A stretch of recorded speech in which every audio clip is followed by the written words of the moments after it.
Well, friends, it's been 2 weeks, and I'm sorry about that.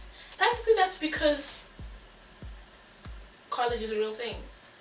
Let's get this thing started. Welcome back to Higher Max, and if you're new, please subscribe and put on the bell notification thing. Don't forget to thumbs up, comment, follow my social media. I put it all down in the description box. Yeah. So today we are going to talk about why representation matters. Top 3 reasons why I think representation matters. Number 1, I think it allows people, and especially little children in particular, to know that the possibilities for them are endless. Now, I have to take into account little children because I'm almost most susceptible to taking in all these messages, and as we grow, obviously we internalize all of this and somehow we apply them to our lives, even though we don't really realize that we're doing it. And I think representation, it's not just race, it's of sexuality, it's of all genders. It's if you are a little child watching people like you, I think it doesn't allow you to be that child who, when you're growing up, you doubt other people, you doubt yourself, or you doubt. Because I think when we take these things as a child, when we grow up, we internalize that and we doubt. We don't. We might not act on it, but we do doubt ourselves. Because little children know that the possibilities are endless, it means that for them, they are able to relate to their characters, which is what's going to lead into the second point. But I'm still, while keeping on this first point, I think of princesses like Moana and Tiana, and just naming our most recent ones. I know like Mulan and Pocahontas have been around for a while, but I was young in particular when I was thinking about Disney princesses. For some reason in my head, I was in love with Cinderella, and I wanted to be Cinderella so bad. And lo and behold, I couldn't physically be her, and I used to always wish, like 10 years of my life, wishing I could be Cinderella, wishing I could wake up with blue eyes and blonde hair.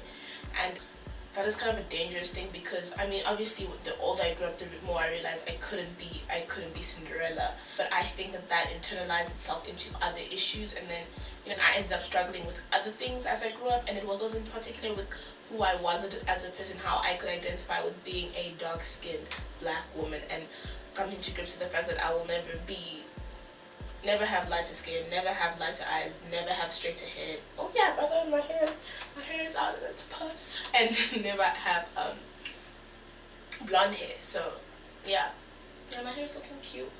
I work on representation that is current today, that younger people can relate to, because I've noticed that even when I can say, for example, black people are represented in the media, it is mostly either they're the sassy best friend or whatever, or it's like historical period films where it's focusing mainly on slavery and stuff like that, but there's lack of focus on just people just doing their thing. You know what I'm trying to say? Like just going to school with their friends, being normal teenagers or kids, or not having to be a psychic or not having to be based in the 1800s.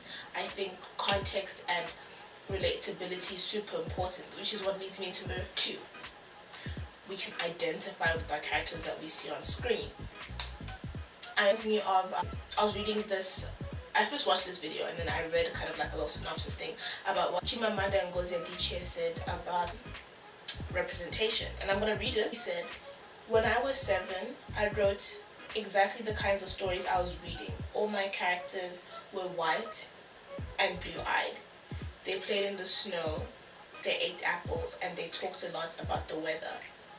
How lovely it was that the sun had come out." Now, this despite the fact that I lived in Nigeria, I'd never been outside Nigeria. We didn't have snow, we ate mangoes, we never talked about the weather because there was no need to. What this demonstrates, I think, is how impressionable and vulnerable we are in the face of a story, particularly as children. I had become convinced that books, by their very nature, had to have foreigners in them and had to be about things in which I could not personally identify with.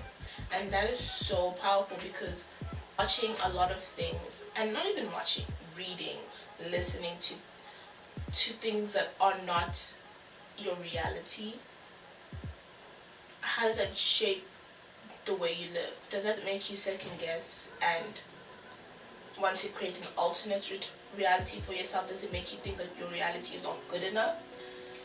Chimamanda's words are so powerful and so important to realize how that even shaped the way she told stories. I mean, obviously she's evolved from that because she realized the problems. Not many people are fortunate enough within themselves to realize the problems with the things that they are internalizing and able to change. I think representation matters is because amazing things happen when there is representation. Please look at the queen, Viola Davis. Look at the things that she's able to do because she's been given the platform. Another person that I really love, Gina Rodriguez, and all she has to talk about when it comes to representation, how she has this thing called Movement Mondays, and she shouts out people who are changing things, changing the narrative, who are changing the world. And I just wanted to share with you this really basic little thing about why it is so important to me. Thank you for coming back to Higher Max. Don't forget to subscribe, like, comment, thumbs up, notifications. Put that on so you know whenever I post a video. Follow all my social media.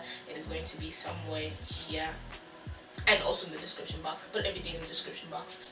We should discuss about something I think that's super important, and that is self-love.